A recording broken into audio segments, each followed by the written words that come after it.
Halo semua, apa kabar? Semoga dalam keadaan baik dan sehat. Pada kesempatan kali ini, saya akan memperkenalkan Anda dengan mata kuliah pemrograman prosedural. Ada 7 hal yang akan disampaikan pada sesi perkenalan kali ini. Di antaranya, yang pertama adalah informasi umum tentang mata kuliah, termasuk komponen penilaian. Selanjutnya adalah materi yang akan dibahas. Berikutnya terkait dengan course delivery, daftar referensi yang akan digunakan, dan yang terakhir tools yang akan kita pakai. Oke, mari kita mulai. Terlebih dahulu kita akan membicarakan mengenai informasi umum terkait mata kuliah ini. Jadi mata kuliah ini namanya procedural programming atau pemrograman prosedural. Jadi pola pikirnya prosedural dengan kode 10S1002. Jadi mata kuliah ini diberikan untuk mahasiswa di Fakultas Informatika dan Teknik Elektro, jadi kodenya 10, jenjang sarjana S1 ya. Lalu 002 ini untuk nomor ini ya, nomor urut dari mata kuliah, jadi 002. Nah, kemudian kreditnya adalah 2 SKS atau setara dengan 6 jam seminggu. Efektif kita akan kuliah 14 minggu, lalu ada 2 minggu untuk ujian terstruktur, jadi totalnya 16 minggu. Untuk teacher-nya atau lecture-nya hanya saya sendiri, ya, Anda bisa kontak saya di situ. Lalu untuk komponen penilaian di sini kita punya beberapa. Yang pertama adalah mini quiz. Mini quiz itu dikerjakan sebelum sesi sinkronus ya. Total weight-nya atau kontribusinya terhadap nilai akhir adalah 10%. Kalau ada quiz ya, quiz ini yang memang kita strukturkan sebelum masa UTS dan sebelum masa UAS. Jadi di minggu ke-7 dan di minggu ke-15 ya. Jadi masing-masing 5%, total 10%. Lalu ada programming assignment. Nah, ini yang paling besar ya. Jadi Anda akan punya 10 programming assignment yang semuanya akan di grading secara otomatis melalui GitHub Classroom. Ini bebannya atau kontribusinya itu sebesar 30% dari total nilai Anda.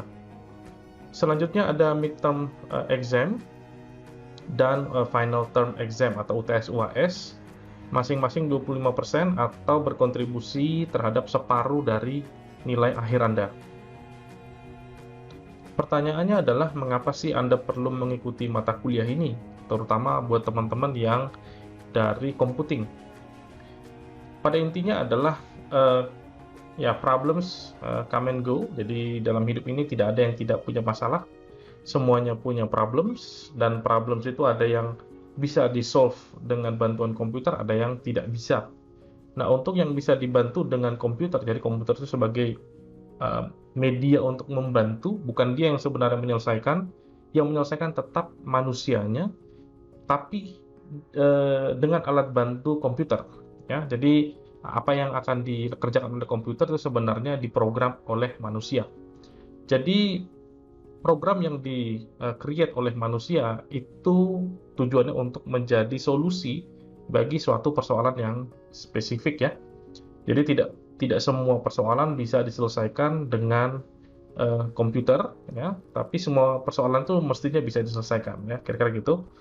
Nah, untuk program yang dikembangkan atau solusi yang akan dieksekusi oleh komputer itu disebut dengan program. Nah, program itu sendiri kalau kita zoom in, sebenarnya dalamnya isinya adalah serangkaian instruksi ya. Jadi ada instruksi 1, 2, 3 dan seterusnya, yang kalau instruksi ini dijalankan sedemikian rupa ya, tersusun sedemikian rupa, kalau dijalankan itu bisa menjadi solusi ya, bisa memberikan atau bisa menyelesaikan suatu persoalan yang spesifik. Nah, di mata kuliah ini Anda akan belajar mengenai bagaimana membuat sebuah solusi atau merealisasikan sebuah solusi ya dalam bentuk program komputer yang bisa dieksekusi, yang bisa dipakai untuk menyelesaikan spesifik problems ya. Jadi problemnya spesifik. Tidak semua persoalan itu bisa diselesaikan dengan solusi yang sama ya, termasuk juga program ya. Jadi kasusnya spesifik, nanti Anda akan belajar gimana sih cara menggunakan atau bagaimana sih cara membuat solusi dalam bentuk program ya. Nanti program ini bisa dieksekusi oleh komputer tentu saja. Nah, perspektif yang kita akan gunakan adalah prosedural, jadi pola pikirnya atau mental modelnya adalah prosedural. Apa itu prosedural? Nanti akan ada pembahasan tersendiri, tapi pada intinya kita akan fokus pada step by step proses. Habis ini apa, habis ini apa, habis ini apa, habis ini apa. Lalu kemudian tercapailah suatu hasil yang merupakan solusi dari persoalan yang sedang dihadapi. Nah, bahasa yang kita gunakan adalah C, ya, bahasa C sebagai vehicle, ya, kendaraan yang akan kita gunakan untuk meng-create solusi. Selanjutnya kita akan lihat mengenai course delivery. Ingat bahwa mata kuliah ini dibebankan 2 SKS, artinya setara dengan 6 jam seminggu. Nah, untuk bisa mencapai hasil yang maksimal, saya harapkan untuk bisa mengatur waktu sehingga Anda memang punya 6 jam untuk fokus mengerjakan hal-hal yang terkait dengan mata kuliah ini. Nah, saya menyarankan skema sebagai berikut. Yang pertama, 1 kali 40 menit dalam seminggu saya minta untuk membaca materi atau menonton video materi yang sudah diberikan. Kemudian sebelum sesi sinkronus itu kan terjadwal ya. Jadi 20 menit sebelum pelaksanaan sesi sinkronus, Anda diharapkan sudah mengerjakan mini quiz, jadi 20 menit, 2-3 soal gitu ya. Setelah itu kita akan masuk sesi sinkronus. Nah, untuk sesi sinkronus, kita targetkan 50 menit sudah selesai ya. Jadi di situ kita akan fokus ke discussion. Kemudian 2 kali 60 menit saya harapkan Anda untuk mengerjakan programming task yang diberikan setiap minggu. Selanjutnya ada 60 menit tersisa, saya akan biarkan atau saya izinkan Anda untuk secara mandiri mengaturnya. Apakah mau belajar kelompok atau mau tutorial, ya itu terserah Anda. Waktunya 60 menit ya. Jadi total ini sekitar 6 jam. Nah, untuk grading kita akan menggunakan GitHub Classroom. Jadi buat teman-teman yang belum pernah pakai GitHub Classroom, nanti silakan dilihat video cara menggunakannya. Kemudian kita juga akan menggunakan plagiarism checker ya. Jadi kita akan periksa hasil kerja Anda apakah ada kemiripan dengan pekerjaan teman Anda. Jadi di sini integrity sangat penting ya. Jadi jangan contak-contek, copas-copas itu tidak bagus ya. Jadi kerjakan sendiri sehingga Anda tidak kena di plagiarism check-nya. Selanjutnya kita akan lihat materi yang akan kita bicarakan di sepanjang semester. Yang pertama adalah tipe data types, variable, dan constants. Kemudian ada multi-valued variables, itu bentuknya array. Lalu ada I/O handling ya, kita akan berinteraksi dengan I/O input/output stream termasuk. Lalu kita akan membicarakan mengenai control flow, ya di sini ada branching dan ada repetition ya. Diteruskan dengan structure dan enumeration. Jadi ini menjadi basis untuk algoritma struktur data di mata kuliah selanjutnya. Yang berikutnya kita akan membicarakan terkait dengan function dan prosedur ya. Di sana nanti akan membicarakan juga tentang parameter, tentang return statement dan lain sebagainya. Dilanjutkan dengan pointer. Nah, ini yang paling susah ya dari antara semua ini, yang paling susah itu biasanya pointer. Nah, ini tentang indirection ya yang kita akan bicarakan.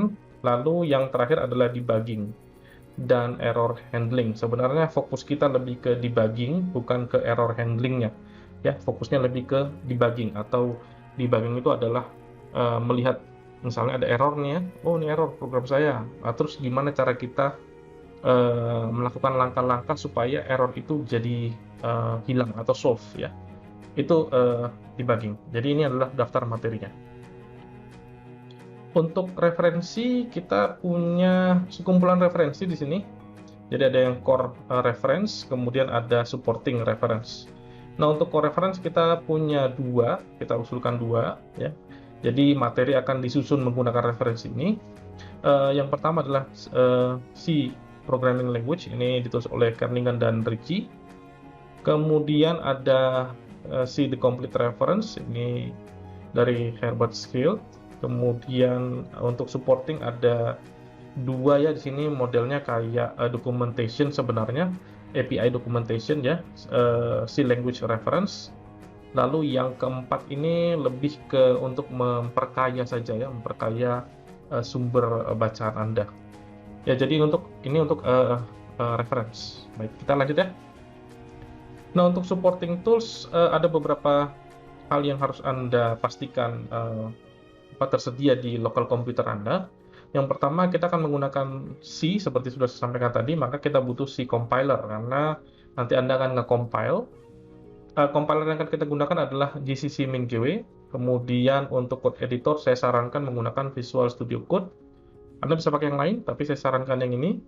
Lalu kita juga akan menggunakan Git ya, dan saya sarankan Anda punya Git GUI ya. Jadi ada editor Git di local Anda. Saya mengusulkan GitHub Desktop, bisa juga dengan SourceTree atau mungkin yang lain. Nah, untuk remote account Anda harus punya GitHub account ya, karena nanti Anda akan menggunakan GitHub Classroom ya. Pastikan Anda punya GitHub account yang username-nya nggak aneh-aneh ya. Jadi pastikan ada nama dalam username Anda.